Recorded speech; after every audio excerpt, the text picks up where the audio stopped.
Haj va Umra safarlariga boruvchilar uchun yangi qaror qabul qilindi.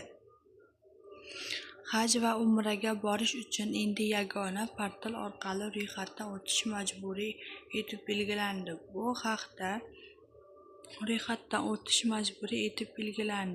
Vazirlar Mahkamasining 24-yanvar kuni qabul qilingan 27-sonli Haj va Umra tadbirlarini tashkil etish va o'tkazish faoliyati takomillashtirilishi munosabati bilan O'zbekiston Respublikasi Hukumatining ayrim qarorlariga o'zgartirish va qo'shimchalar kiritish to'g'risidagi qaroriga so'z boradi.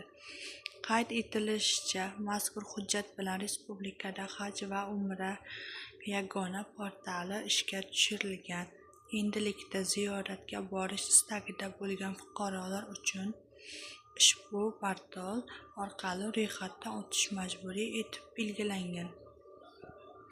Qarorga muvofiq yangi tartib quyidagi muddatlardan boshlab kuchga kiradi.